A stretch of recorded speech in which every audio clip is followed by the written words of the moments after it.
Good evening, everyone, and I'm delighted, as you so clearly are as well, to welcome back Jeanette Winterson to the Charleston Festival. Jeanette Winterson is one of our most original, imaginative, and groundbreaking authors, whose delight in the power of language to conjure new worlds and to enchant is her trademark. Her novels include Oranges Are Not the Only Fruit, which was adapted for an award-winning television series, The Passion, Sexing the Cherry, and Written on the Body. She's also published short stories, essays, books for children, screenplays, and journalism. Her writing has won the Whitbread Award for Best First Novel, the John Llewellyn Rhys Memorial Prize, the Ian Forster Award, and the Prix d'Argent at the Cannes Film Festival. And she's just been appointed as Professor of Creative Writing in the University of Manchester. The students there really have lucked out. You can all sign up immediately after this session. Jeanette's first novel, Oranges Are Not the Only Fruit, written when she was only 25, was a semi-autobiographical account of her deprived childhood as the adopted daughter of Pentecostal parents in Accrington. The novel was simultaneously bleak, entertaining, and ultimately uplifting, ending as the protagonist discovered her sexual identity and left for university. Her new non-fiction memoir, which we'll be talking about this evening, Why Be Happy When You Could Be Normal, revisits her upbringing from the perspective of greater maturity and tells it like it really was, and also what happened next.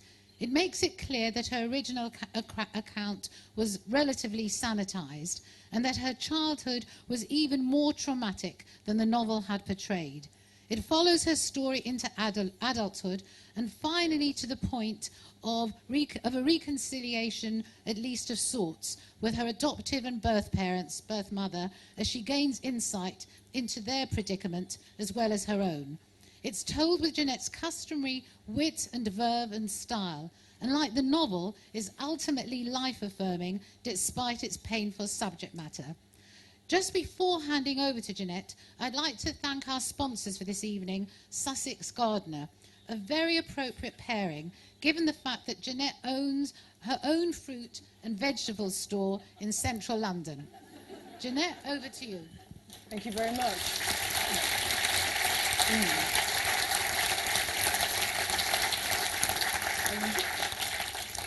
Before I begin, I'm hoping somebody might bring me some water, because I won't be able to manage without it. Where is it? Marvellous. Okay, thank you for coming. I need to ask you a question before we begin. Who here has never read anything by me? Perfect. Because there's nothing better than being in a gospel tent and saving souls. Those people who put their hands up, you know that there's something missing in your lives. You know that there is a place that hasn't been fulfilled. You know that is why you came here tonight, led by some spirit. And putting up your hand is the first step.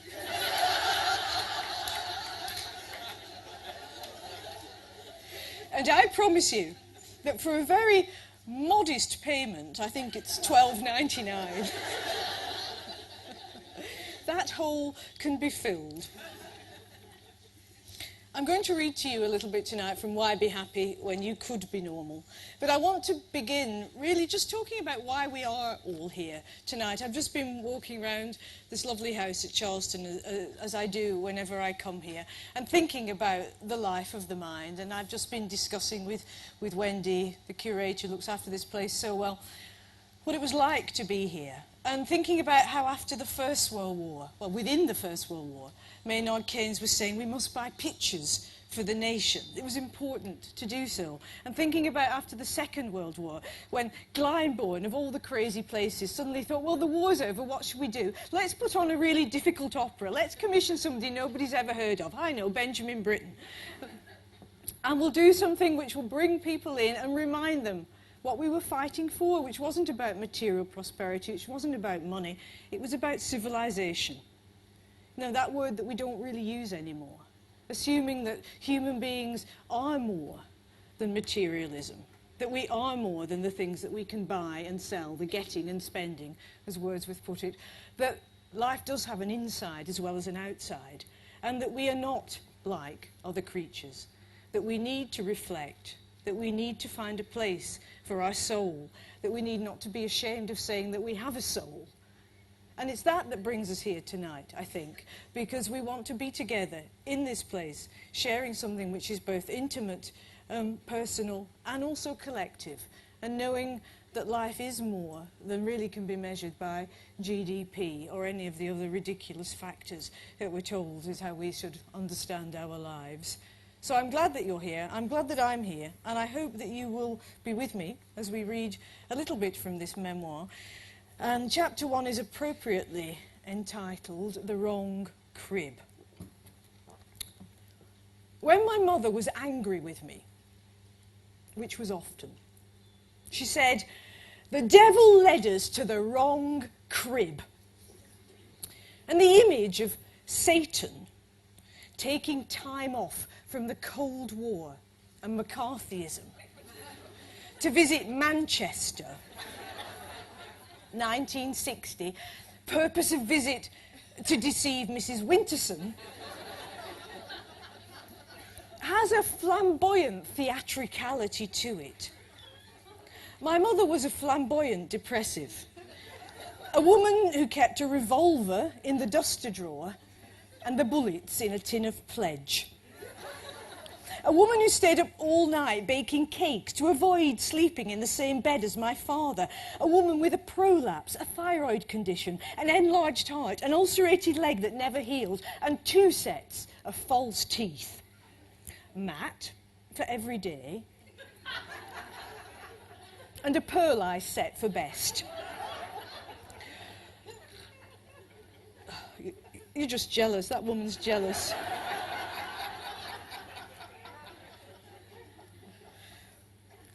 I don't know why she couldn't have children. I know that she adopted me because she wanted a friend. She had none. And because I was like a flare sent out into the world, a way of saying that she was here. A kind of X marks the spot. She hated being a nobody. And like all children, adopted or not, I have had to live out some of her unlived life. We do that for our parents. We don't really have any choice. She was alive when my first novel, Oranges Are Not the Only Fruit, was published in 1985. It is semi-autobiographical in that it tells the story of a young girl adopted by Pentecostal parents, and the girl is supposed to grow up and be a missionary. Instead, she falls in love with a woman. Disaster. The girl leaves home, gets herself to Oxford University, returns home to find that her mother has built a broadcast radio and is beaming out the gospel to the heathen. And the mother has a handle. She's called Kindly Light. And the novel begins like most people. I lived for a long time with my mother and my father. My father liked to watch the wrestling. My mother liked to wrestle. All of my life, I've been a bare-knuckle fighter. The one who wins is the one who hits the hardest. I was beaten as a child, and I learned early never to cry. If I was locked out overnight, I sat on the doorstep until the milkman came, drank both pints, left the empty bottles to enrage my mother, and walked to school. We always walked. We had no car and no bus money. And for me, the average was 5 miles a day. 2 miles for the round trip to school, and 3 miles for the round trip to church. And church was every night except Thursdays. I wrote about some of these things in Oranges, and when it was published, my mother sent me a furious note in her immaculate copper-plate handwriting, demanding a phone call. We hadn't seen each other for several years. I'd left Oxford and I was scraping together a life, and I'd written Oranges young. I was 25 when it was published. I went to a phone box. I had no phone. She went to a phone box. She had no phone. I dialed the Accrington code and number as instructed, and there she was, Who needs Skype? I could see her through her voice, her form solidifying in front of me as she talked. She was a big woman, tallish, weighing around 20 stone, surgical stockings, flat sandals, a crimpline dress and a nylon headscarf.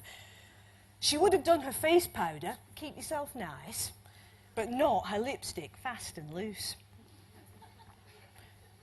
She filled the phone box. She was out of scale, larger than life. She was like a fairy story where size is approximate and unstable. She loomed up. She expanded. Only later, much later, too late, did I understand how small she was to herself.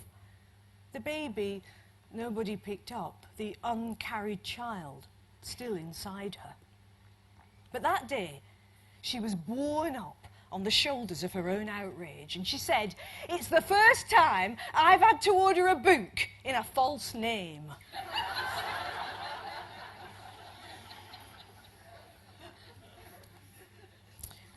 I tried to explain what I'd hoped to do.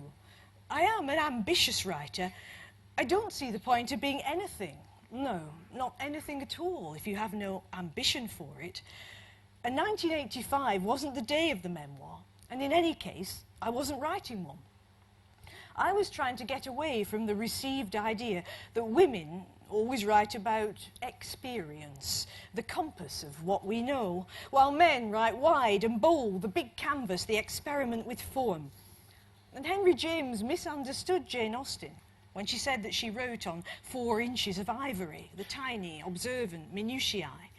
And much the same was said of Emily Dickinson and Virginia Woolf. Those things made me angry.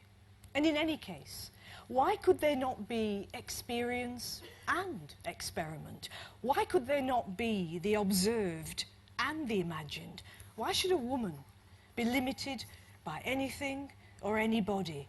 Why should a woman not be ambitious for literature, ambitious for herself? Mrs. Winterson was having none of it.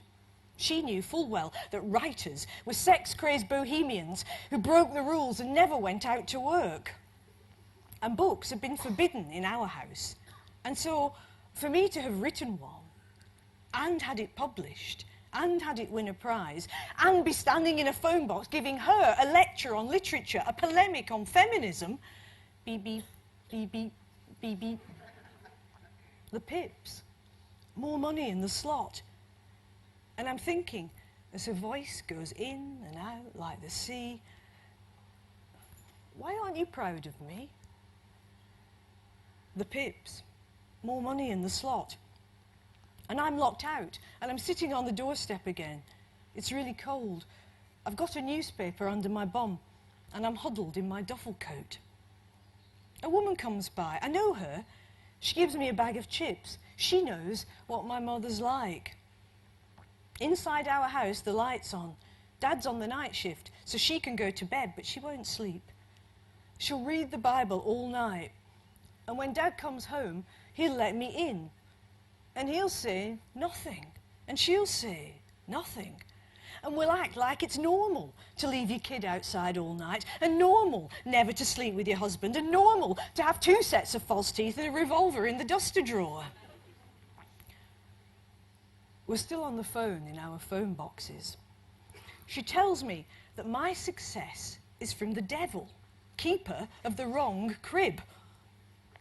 She confronts me with the fact that I've used my own name in the novel. If it's a story, why is the main character called Jeanette? Why? I can't remember a time when I wasn't setting my story against hers. It was my survival from the very beginning. Adopted children are self-invented because we have to be. There's an absence, a void, a question mark at the very beginning of our lives.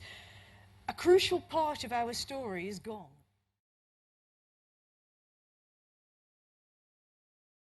And violently, like a bomb in the womb. The baby explodes into an unknown world, only knowable through some kind of a story. And of course, that's how we all live. It's the narrative of our lives. But adoption drops you into the story after it's started. It's like reading a book with the first few pages missing. It's like arriving after curtain up. And the feeling that something is missing never, ever leaves you. And it can't and it shouldn't, because something is missing. That isn't of its nature negative. The missing part, the missing past, can be an opening, not a void. It can be an entry, as well as an exit. It is the fossil record, the imprint of another life. And although you can never have that life, your fingers trace the space where it might have been, and your fingers learn a kind of braille. There are markings here, raised like welts. Read them. Read the hurt. Rewrite them. Rewrite the hurt. It's why I am a writer. I don't say decided to be or became. It was not an act of will or even a conscious choice. To avoid the narrow mesh of Mrs. Winterson's story, I had to be able to tell my own. Part fact, part fiction is what life is, and it's always a cover story. I wrote my way out. She said, "But it's not true!" Truth. And this from a woman who explained the flash dash of mice activity in the kitchen as ectoplasm.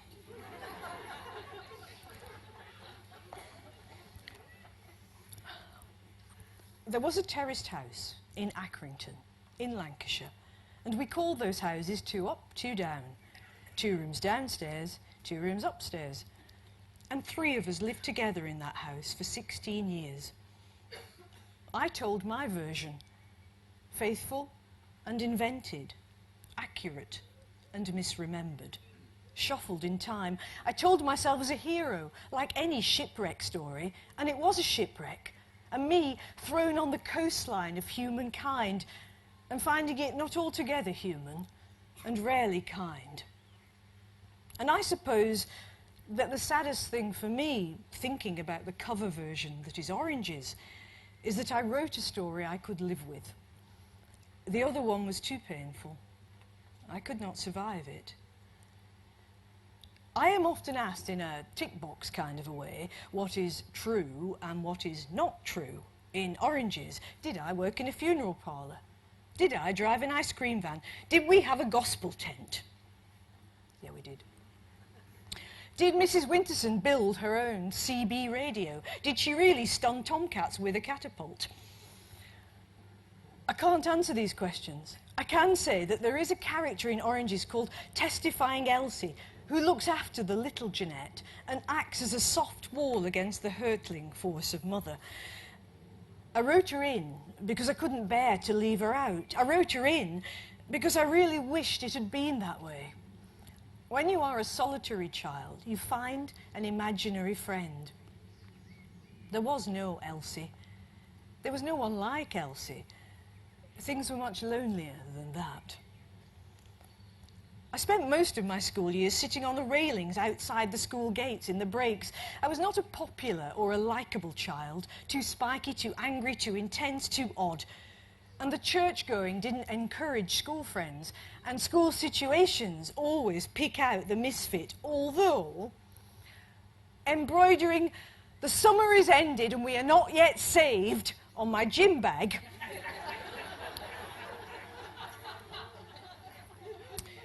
made me easy to spot.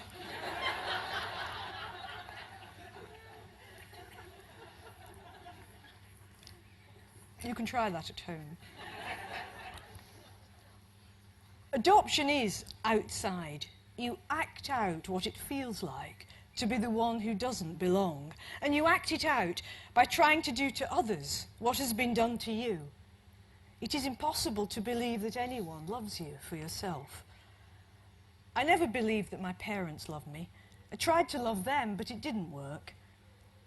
It's taken me a long time to learn how to love, both the giving and the receiving.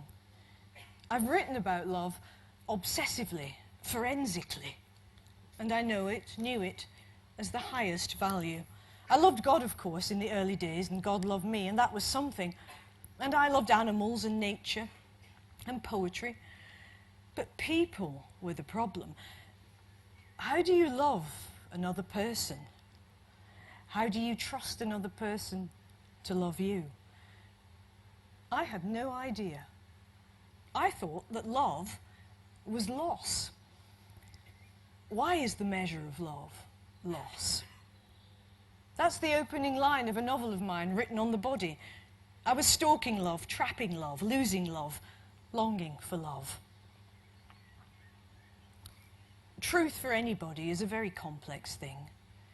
And for a writer, what you leave out says as much as the things that you include.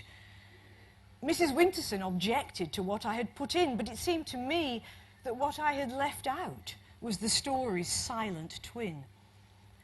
There are so many things that we can't say because they are too painful, and we hope that the things that we can say will soothe the rest or appease it in some way. Stories are compensatory. The world is unfair, unjust, unknowable, out of control. When we tell a story, we exercise control, but in such a way as to leave a gap, an opening. It's a version, but never the final one.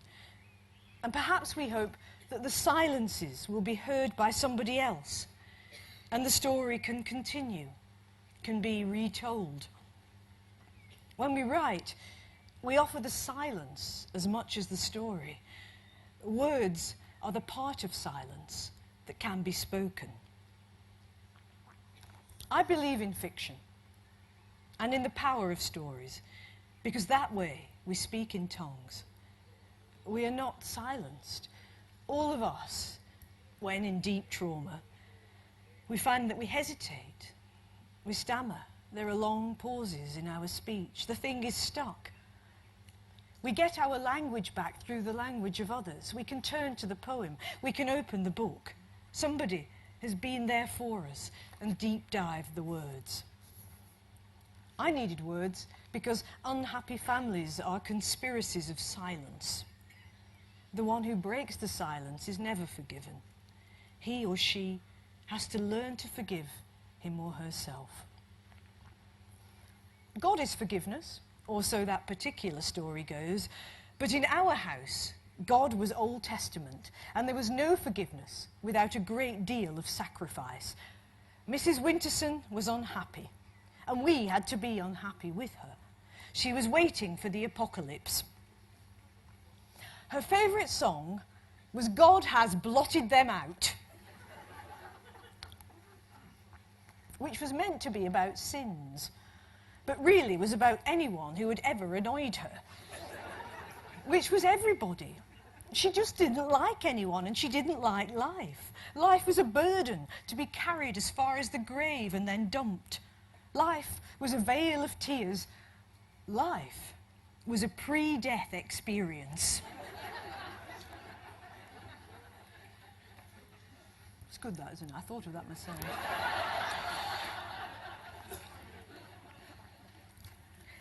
Every day, Mrs. Winterson prayed, "Lord, let me die." And this was hard on me and my dad. Her own mother had been a genteel woman who'd married a seductive thug, given him her money and watched him womanize it away. For a while, when I was about 3 until I was about 5, we had to live with my granddad so that Mrs. Winterson could nurse her mother, who was dying of throat cancer. And although Mrs. W. was deeply religious, she believed in spirits. And it made her very angry that Grandad's new girlfriend, as well as being an ageing barmaid with dyed blonde hair, was a medium who held séances in our very own front room. After the séances, my mother complained that the house was full of men in uniform from the war. And when I went into the kitchen to get at the corned beef sandwiches, I was told not to eat until the dead had gone. And this could take several hours, which is hard when you are 4. I took to wandering up and down the street asking for food, and Mrs. Winterson came after me. And that was the first time I heard the dark story of the devil and the wrong crib. In the crib next to me had been a little boy called Paul. He might be here tonight. Paul was my ghostly brother because his sainted self was always invoked when I was naughty. Paul would never have dropped his new doll into the pond. We didn't go near the surreal possibilities of Paul having been given a doll in the first place. Paul would not have filled his poodle pyjama case with tomatoes so that he could perform a stomach operation with blood like squish. Paul would not have hidden Grandad's gas mask. For some reason, Grandad still had his wartime gas mask, and I loved it. Paul would not have turned up at a nice birthday party to which he had not been invited, wearing Grandad's gas mask. If they had taken Paul instead of me, it would have been different, better. I was supposed to be a pal, like she'd been to her mother. And then her mother died, and she shut herself up in her grief. And I shut myself up in the larder because I had learned how to use the little key that opened the tins of corned beef. I have a memory. True or not true? The memory is surrounded by roses, which is odd because it is a violent and upsetting memory. But my granddad was a keen gardener, and he particularly loved roses. I liked finding him, shirt sleeves rolled up, wearing a knitted waistcoat, and spraying blooms with water from a polished copper can with a piston pressure valve. He liked me in an odd sort of a way, and he disliked my mother. She hated him, not in an angry way, but with a toxic, submissive resentment. I'm wearing my favourite outfit, a cowboy suit and a fringed hat. My small body is slung from side to side with capgun colts. A woman comes into the garden, and Grandad tells me to go inside, find my mother. She's making her usual pile of sandwiches. I run in. Mrs. Winterson takes off her apron, and she goes to answer the door. I'm peeping from down the hallway. There's an argument between the two women.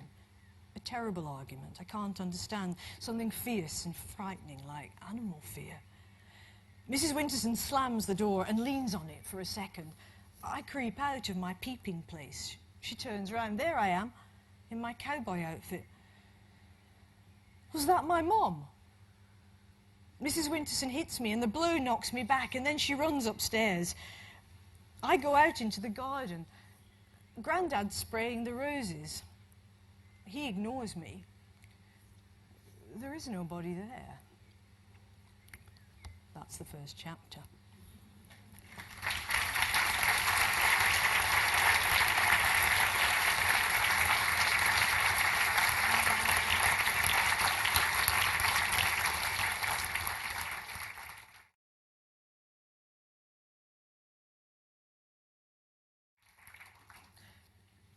The title comes from the moment when I was leaving home. Mrs. Winterson, like all Shakespearean villains, has all the best lines.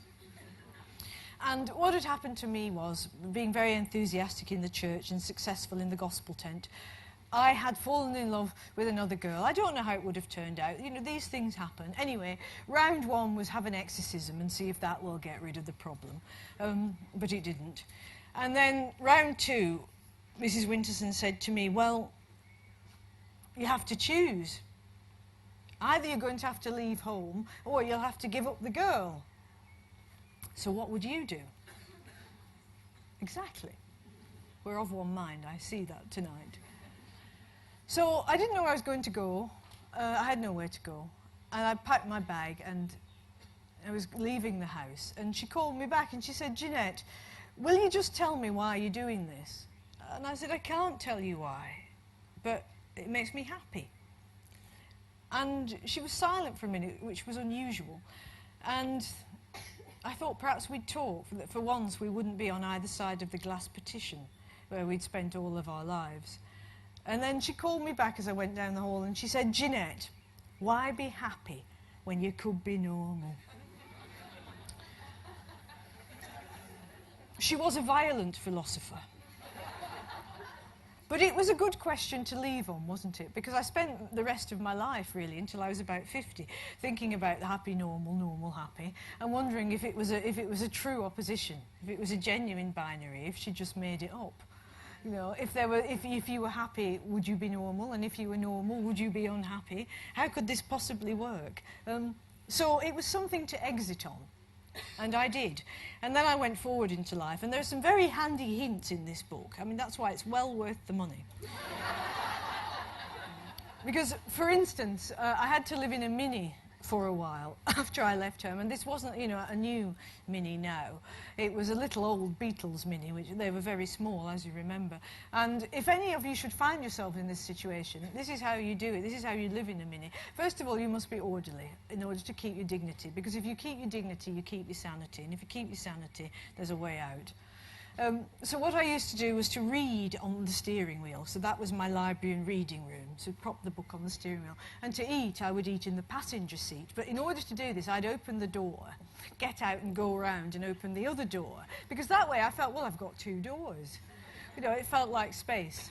And, of course, sleep in the back. And it was, that only happened for a little while. And then I was fortunate because a teacher took me in. And I had a place that was mine. I never expected to write this book, and it came really out of the search for my biological mother, or Bioma, as my girlfriend calls her.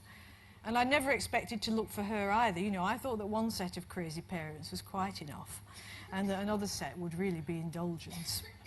However, after my father had died, and he and I had met with some reconciliation, Mrs. Winterson died in 1990, so it's a long time ago. And she managed to die soon after the second episode of Oranges on the television, which is extraordinary because that's the bit that's got the sex scene in it. And I don't know, she always had somatic control, and I do sometimes wonder if it wasn't a choice. But that's when she left. And I did later, thanks to really my father's second wife, who was pretty marvellous, managed to effect a reconciliation there, and Dad came down to visit me in the Cotswolds, and we found a way of being together. It wasn't a way of being through language, because my father couldn't read, and words were not what he did. So we would just simply sit together in the same place, and that was enough. And I'm glad that that happened. And just as an aside here, if anybody is in a feud with any member of their family, solve it. It's not worth it. We're all going to be dead soon enough. And if there's someone, whether you hate them or you love them, you know, if there's something that you could say, even tonight, it would be worth saying. And I'm so glad that that happened between me and my father. I would have regretted it for the rest of my life. Because the problem is when one person's dead, the other person has to go on having the conversation. You don't stop talking just because somebody's dead. And you don't want it to be recriminations and anger. You want it to end well for both of you. And that was a valuable lesson for me. But when I was sorting out my dad's things, I found some old paperwork. And, you know, anything that happened in the age of the typewriter, which is not that long ago, now looks like it happened in the Ark, doesn't it? Because there are always bits that are crossed out, and there's Tipp-Ex, and everything's gone yellow. And it just looks so pathetic and impossible, and they had carbon paper. And you think, how did they ever survive? And, of course, they did. So I found these pieces of paper which suggested that I had another name, and that name had been violently crossed out, and the name of the Adoption Society had been torn off the bottom. So these bits of paper had been savaged, and I'd never seen them before. And that set me on a journey to look for my biological mother, with no knowing whether she would be alive or not. And the second part of the book is really that detective story, and it is a good detective story, about finding her and then what happened. It doesn't have a happy ending in the Hollywood sense, but it has a very positive ending in the real sense. Because one thing's sure, and it's this, that any story in the world, you read anything, any story, in fact you could have a competition, there are only 3 endings apart from the happy ending, which may or may not be true. And those endings are revenge, tragedy, and forgiveness. And revenge and tragedy usually go together. And forgiveness is the only thing that allows the story to move forward, to go on past the last page into a new possibility. And this is a story of forgiveness, forgiveness of all parties concerned. I learned how to forgive all of my parents, and possibly they learned how to forgive me. Chapter 8, The Apocalypse. Mrs. Winterson was not a welcoming woman. If anybody knocked at the door, she ran down the lobby and shoved the poker through the letterbox. I'll just leave you a moment to consider exactly where that poker would appear, on the other side of the door. This is not something to try at home. Part of the problem was that we had no bathroom, and she was ashamed of this. Not many people did have bathrooms, but I was not allowed to have friends from school in case they wanted to use the toilet, and then they would have to go outside, and then they would discover that we had no bathroom. In fact, that was the least of it. A bigger challenge for unbelievers than a drafty encounter with an outside loo was what was waiting for them when they got there. We were not allowed books, but we lived in a world of print. And Mrs. Winterson wrote out exhortations and stuck them all over the house. Under my coat peg there was a sign that said, "Think of God, not the dog."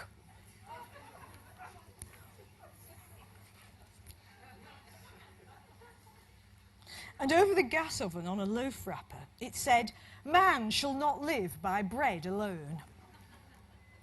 But in the outside loo, directly in front of you as you went through the door, there was a placard. And those who stood up read, "Linger not at the Lord's business." And those who sat down read, "He shall melt thy bowels like wax."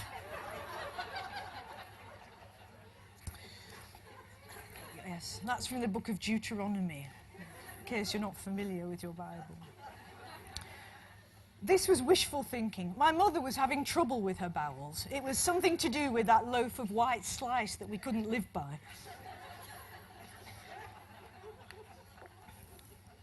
When I went to school, my mother put quotes from the scriptures into my hockey boots. And at mealtimes, there was a little scroll from the promise box by each of our plates.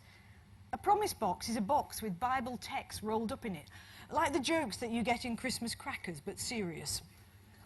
And the little rolls stand on end, and you close your eyes and you pick one out. And it can be comforting. Let not your hearts be troubled, neither let them be afraid. Or it can be frightening. The sins of the fathers shall be visited on the children. But cheery or depressing, it was all reading. And reading was what I wanted to do. Fed words and shod with them. Words became clues. Piece by piece, I knew that they would lead me somewhere else. The only time that Mrs. Winterson liked to answer the door was when she knew that the Mormons were coming round. And then she waited in the lobby, and before they dropped the knocker, she'd flung open the door, waving her Bible and warning them of eternal damnation. And this was confusing for the Mormons because they thought that they were in charge of eternal damnation. But Mrs. Winterson was a better candidate for the job. Now and again, if she was in a sociable frame of mind and there was a knock at the door, she left the poker alone and she sent me out the back to run up the alley and peer around the corner to see who was there. And I ran back with the news, and then she decided whether or not they could come in. Although by now, discouraged by no response, the visitor would be halfway down the street. So I had to run and fetch them back, and then my mother would pretend to be surprised and pleased. I didn't care. It gave me a chance to go upstairs and read a forbidden book. I think that Mrs. Winterson had been well read at one time. So when I was about 7, she read Jane Eyre to me. This was deemed suitable because it has a minister in it, St. John Rivers, who is keen on missionary work. Mrs. Winterson read out loud, turning the pages. There is the terrible fire at Thornfield Hall, and Mr. Rochester goes blind. But in the version that Mrs. Winterson read, Jane doesn't bother with her now sightless paramour. She marries St. John Rivers.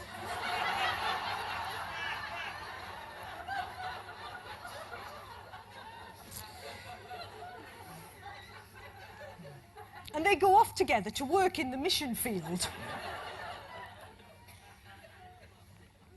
It was only when I finally read Jane Eyre for myself that I found out what my mother had done.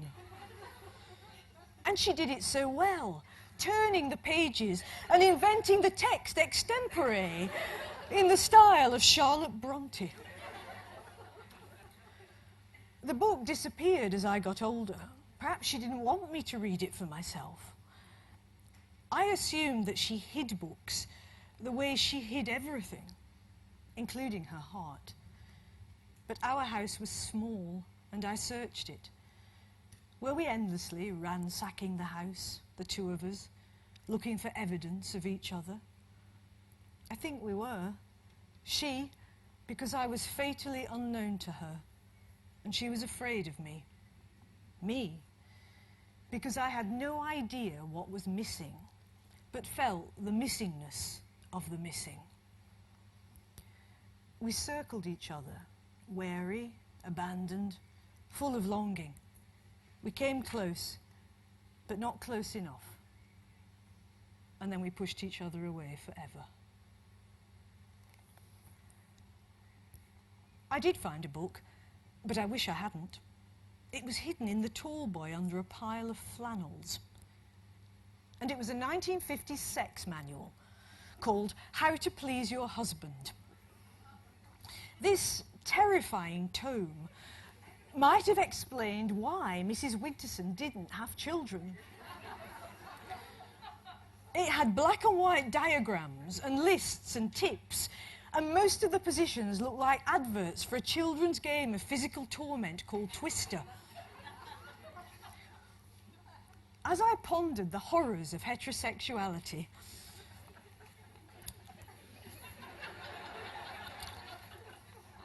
I'll read that again.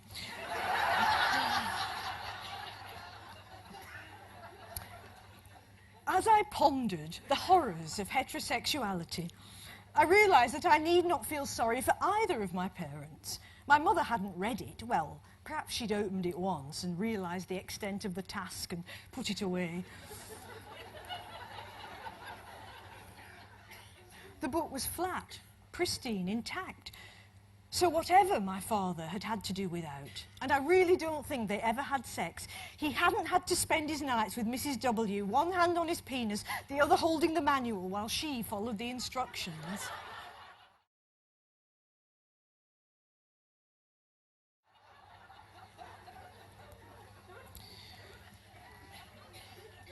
I remember her telling me that soon after they were married, my father had come home dead drunk and she'd locked him out of the bedroom. He'd broken down the door and she'd thrown her wedding ring out of the window and into the gutter. He went out to find it. She got the night bus to the next town. This was offered as an illustration of how Jesus improves a marriage.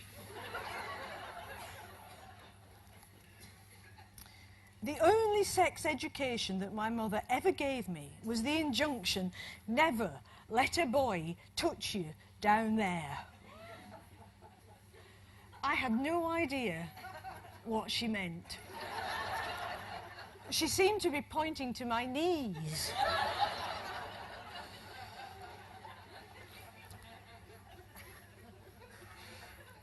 Would it have been better if I'd fallen for a boy and not a girl? Probably not. I had entered her own fearful place, the terror of the body, the irresolution of her marriage, her own mother's humiliation at her father's coarseness and womanizing. Sex disgusted her, and now, when she saw me, she saw sex. Thank you.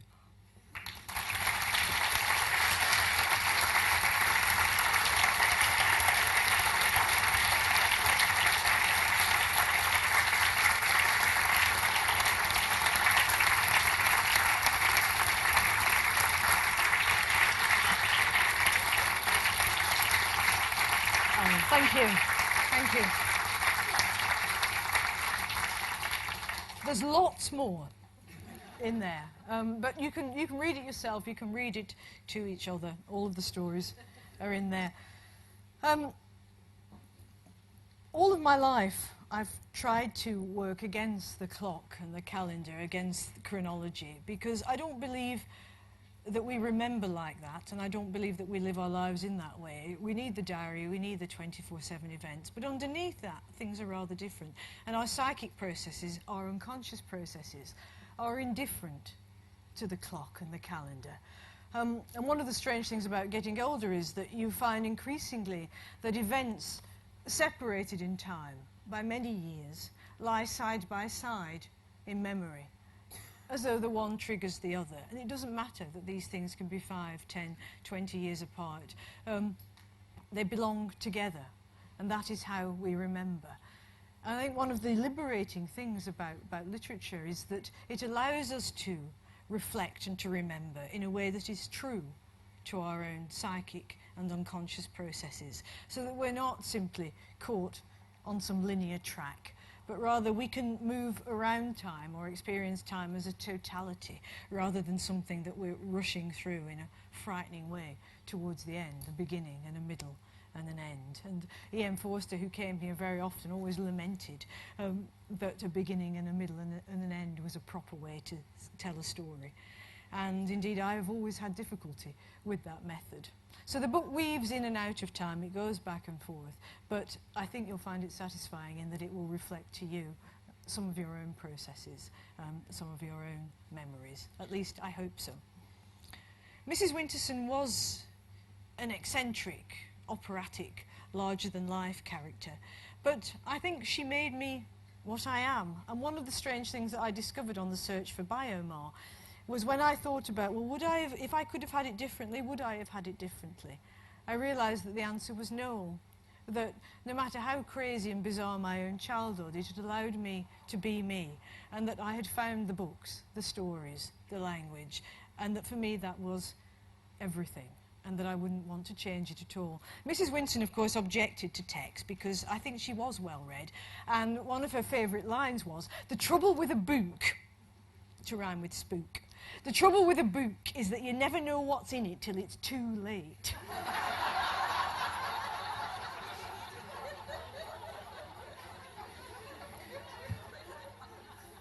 Which is true.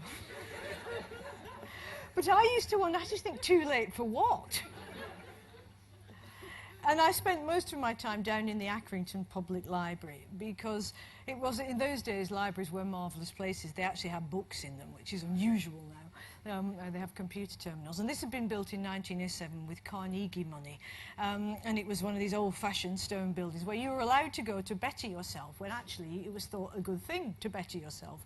And you'd trot up the steps and there'd be the busts over the door of Dante and Homer and Shakespeare, and inside a gigantic stained glass window that said, "Industry and prudence conquer." This was meant for moral uplift, of course. And I didn't know where to start, but there was a huge section at the back of the library which said English literature in prose A to Z. So I thought, oh, well, all right, I'll start at A and work my way through. So that was the plan. And fortunately, her name was Austen.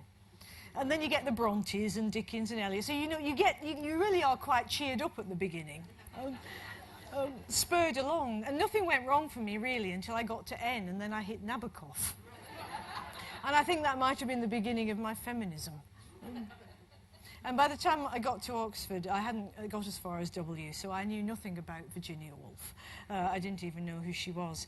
But I did know that one day I would like to have a book of my own on the shelves of English literature in prose A to Z. And it's nice for me that it's not so far away from Woolf, and that I'm here tonight. Any questions?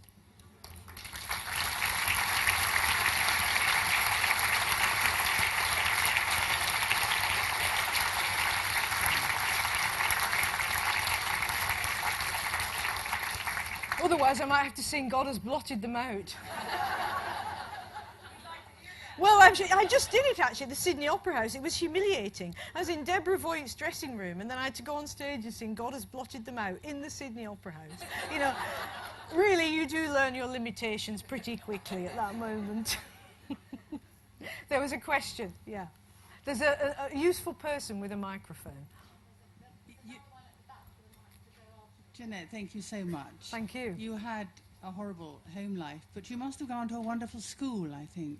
Do you think I had a horrible home life? You see, I get rather upset by this. Somebody said to me the other day, was talking about my abused childhood, and I said, I did not have an abused childhood. Strangely enough, I was quite happy. Did I go to a good school? I went to a girls' grammar school, because in those days you could. But by the time I got to the sixth form, it had disappeared. That was the well-meaning lunacy of Anthony Crossland and the Labour Party at the time, I think, to destroy the grammar schools. My girlfriend doesn't agree with me. But, so, it was a good school in that it respected the life of the mind, which brings us back to where we were at the beginning, that if you do believe that there is a life of the mind and that it's worth striving for, that it's worth having, and that a trained mind, the well-ordered mind, really increases enjoyment of everything in every aspect of life, then yes, I mean, that to me, that's a good school. So I did get that. But mainly, it was my time with very eccentric people, like the librarian, people who were just fascinated with books. This small two-bit town in the north had nothing going for it. But it was near enough to Manchester, and Manchester is an alchemical city, a radical city. Everything happened there. The suffragettes, the trade unions, the Quaker movement, the anti-slavery movement, it all comes out of Manchester. Repeal of the Corn Laws, everything. And they also had the Mechanics Institute. And so we had next to the library a Mechanics Institute. So I was used to seeing working people, mainly men, going down there after a hard shift, wanting to hear either about Shakespeare or about economics. It didn't matter, they wanted something. They wanted the mind. They didn't want to sit down in front of the X Factor. They went down there, washed and changed and cleaned. They'd had the tea and sat there till 9 o'clock. So unconsciously, I think, although there was nothing else, you get a feel for something that you don't have that is worth having. And that's why I thought I would like to get to Oxford, because I thought it'll be full of books, and of course it was, which was the most exciting thing. Any more questions? Jeanette, it's very encouraging to hear that you've still got a good, strong Lancashire accent. You're mainly with probably a southern audience here tonight, but what I'd like to ask you is what are the characteristics or the benefits you think you've gained from being a northerner, and particularly from Lancashire? Lancashire's a great place. It's wild, it's not tame. Whenever I go up there and I see Pendle and that Pennine Ridge, that low, massy mountain range, the lowest mountain range in England, just cutting up there, it does feel like home in a strange way. I never want to live there again, but it moves me, which surprises me. I think you've got the northern sense of humour and the northern determination, and also the straight talking. When I first came to London, I did not realise that you couldn't speak your mind. So I said terrible things in the press, I was really marvellous as far as the press were concerned, because I just opened my mouth and anything would come out. Because I didn't know that you weren't meant to say these things, that you were meant to equivocate or, in some ways be a hypocrite or never to speak your mind. So I've got myself into a lot of hot water there. But, Edith Sitwell once said, didn't she, that hot water is my natural element. I still haven't quite learned. I don't think of myself as a southerner. I'll always be a northerner who chooses to live down south. Hello. Hello. Firstly, thank you for so many of the books. I've read most of what you've written, and I've really loved it, and it's been brilliant. Thank you. I was thinking, you mentioned before that when you were young, you had a sense that God loved you and that you loved God, and that it was a positive thing at the time. You had a pretty awful experience of religion. You had a reconciliation with your father. Any sense of reconciliation with God or any concept of God? Or is it still just horrendous? Oh, no, you mustn't get the wrong impression. No, definitely not. I think God is religion-proof. Hopefully. Yes. No, I mean, I'm disgusted by organised religion. How could we not be at the moment? I mean, the world is in such a state, and we need the church and the church leaders to stand up and help us, offer some guidance, some sense. And all they're worrying about is gay marriage and whether women can be bishops. You just think this is so trivial, you know, in the sum of things to worry about. You know, and that's why I really don't have much patience with organised religion. And also I was very disappointed with the Church of England's stance over the Occupy movement, which, as you know, was outside St Paul's. And they didn't stand up for those people. They sided with the City of London, and it was a disgrace. And whatever your religious beliefs, I don't believe that the Jesus that we read about in the scriptures would have done any of that. I don't believe, you know, Jesus threw the tax collectors out of the temple. He didn't say, can you please clear the sidewalk so the bankers can get to work? You know, sometimes I just wish that people who call themselves Christian would actually read the book, because it's so uncomfortable. You know, it's high-minded, and it's difficult, and it's challenging, and it is about love. I mean, which of us can honestly say that we love our neighbour as ourselves? None. So my feeling is that I do keep a spiritual dimension. I don't know what's out there, and neither do you. I have these arguments with my girlfriend all the time, and she says to me, I don't even know why you think that's interesting. I say, I always, you know, we'll be having a walk, and inevitably I'll say, what about life after death? And she's Jewish, so why do I even say it? Because it's a non-starter, and she, you know, she groans a bit.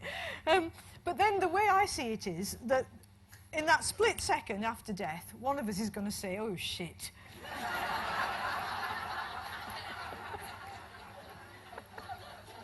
And I think it'll be Susie, but she thinks it'll be me. I don't know. But I think that religion, I mean, or spirituality is a way of contemplating on life, and meditation is very important. You know, Karen Armstrong was on the radio the other day just talking about the Trinity and saying you're not meant to believe in it, 3 in 1, 1 and 3. You're meant to understand it as a symbol of meditation, which seems to make a lot of sense. And what I don't want is a world where everything is on the outside and where we have no inner life and no way of talking about it. Now, one of the things that I deal with in this book is when I had a pretty difficult time, a breakdown, a complete collapse. It was like living in a haunted house, that's how I describe it. So that some days you would feel that everything was normal, and then simply this invisible force would just hit you. And you never knew when it was going to happen. Terrible. And about getting through all of that and finding that what I read, of course, was poetry, but also the mystics, St. John of the Cross, Teresa of Avila, because they have a language to talk about these things. They call it the dark night of the soul. They call it the night sea voyage. You know, this is resonant language that we need in order to talk about these deep and profound and difficult, complex experiences. You know, and I worry that in a language as vast as English, which is such an exuberant ragbag beauty of a language, that if we hand everything over to cliches and sound bites and karate chop syntax and soap opera values, how will we talk about the complexity of what it means to be human? How will we talk about our inner life, about our soul, about our depressions, about our difficulties? There won't be words for it, and yet there are words for it. So that's what I want to keep open. It's always about opening the space, allowing us to be more than we are, not less than we are, not shrunk up and small, but wide, big, expansive. We're not here for very long, so we have to make the most of it, don't we? And for me, you know, that's not buying another fridge. It might be reading a book or going to the opera or coming here, but it is always about finding a contemplative space where that life inside can be meditated upon, exercised and understood in some way. And I think, you know, Mrs. Winterson and the church, it did give me that. And that's very valuable. And I've never left that behind, and I won't, if that answers your question. Can I just ask you about your... Where are you? Thank you very, very much. I absolutely adored your book. I've given it to everybody in my family. The only person who didn't get it was me, so then finally I had to borrow it back. No, I've read it. Can I just ask you about your language? I mean, I presume that your religious upbringing helped this very vibrant, exuberant language a lot. But it reads as if, almost now that I hear you speaking, it reads as if you're speaking to us. So what I wanted to know is, did you write this just one-off? That's how it seems. Or did you revise it and write it really slowly? I'm an obsessive reviser. I just make sure you don't know that. by the end. No, what I do is when I write out loud. I don't sit silently. I'm out loud all the time that I'm doing it because words begin in the mouth before they land on the page. Everything starts as an oral tradition. You know, that's how we begin as children. You know, we learn language through hearing it, not through seeing it on the page. And for me as well, growing up in the north and in that church tradition, that was oral. So I've got a father who can't read. I've got a mother who reads the Bible to us every day, standing up. You know, she used to start at Genesis, go all the way through to the book of Revelation, which was her favourite bit when the devil gets thrown into the fiery pit and it's the apocalypse and the world's rolled up like a scroll. And then she'd give us 2 weeks off to reflect on it. And then we go right back to the beginning again. And so, you know, that has to give you a sense for language, and also that declamatory sense that she had. And she read it as though it had just been written, which for her, perhaps it had. And the Bible is beautiful economic text. You know, it packs a lot of punch, and it's a good way, if you're going to have some way, to learn how to speak and how to read. So I did. You know, one of the things that really killed me was when they decided that the King James Bible, the 1611 version, was just too difficult for uneducated people. So we had to have, you know, simplified versions of the Bible. Immediately you cut off 400 years of the English language. You know, the working men that I knew understood Shakespeare with no trouble. They didn't find that language difficult. Why not? Because it was the language of the King James Bible. 1611, first performance of The Winter's Tale. You know, it's the same thing. And so if you've got that connection, then it gives you a great confidence. And the people I knew, they might have been illiterate, you know, they might have been working people, but they knew how to speak. They knew how to express themselves. They had a wide vocabulary and a comfortable grasp of grammar, simply because they heard it, you know, in this craziness of having your Bible read to you. So there's something in that, I think. And I really believe, you know, people say to me about writing, well, what can you give us any tips, apart from turn up for work every day and throw it away if it's no good, because, you know, it's not like wine. It doesn't get better if you keep it. Oh, no. It's just as bad when you look at it again as it was when you put it away, believe me. So just burn it. And, yes, burn it. Some worries over there. But the thing to do is to read it out loud, because you can. We're so saturated in data that the eye now skims over everything. We're all speed readers, and we've got this debased non-language coming at us all of the time through the eye. But the ear is not so easily deceived, and it will pick up where the slippage is in the sentence, in the language. And usually it's not the thought that's wrong, and therefore the language is wrong. It's usually the language that's wrong. And if you think of a foreign language that you speak a bit, so you can order your dinner and ask for directions, try now to think of putting into that language some sort of complex thought, or something that's a bit harder to say. And of course, we struggle, don't we? So we immediately try and make it simpler. And we start using similes. We say, it's like this or it's like that. So we have to reduce the thought because we don't have the language to express it. Exactly the same thing happens in our own language, in English, which is why it's so crucial that we give kids a good education, because we're not helping them by reducing the language. You reduce the language, you reduce the thought. And this is a complex world, and we need to be able to have a way of thinking about complex issues in and out. I'll have to go soon, because it'll just go on and on all night otherwise, won't it? Yes. Is there any... Oh, hello. Hello. Thank you very much for your speaking. Is there any possibility that you are likely to record what you have written? I've done it. It is done. It's for sale. It's for sale tonight? No, it's a company called Audio Go. I recorded the whole thing. You can either get it as a CD or a download, and you'll have me reading to you in the comfort of your own front room.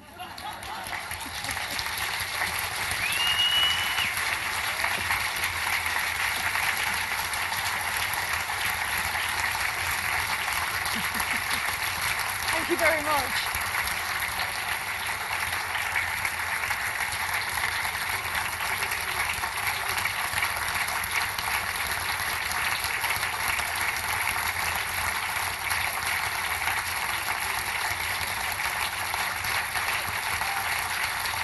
You can stop now, it's okay, it's okay. Thank you. I can quite understand that you would be, but I think that would only be at the back of the marquee at the book tent afterwards. You've expressed your appreciation in the best possible way. Obviously, I endorse that. Thank you so much, Jeanette, for giving it your all, as you always do, creatively and emotionally and entertainingly. Just before I release you from this gospel tent, obviously Jeanette's book, Why Be Happy When You Could Be Normal, is available, and as she's already indicated, she'll be happy to sign some copies. Usually we try and supply, have available the books that we think the authors might refer to during their presentation, frequently other books they've written. Unfortunately, I don't think City Books have had the foresight to provide How to Please Your Husband, or We should put that back in print, shouldn't we?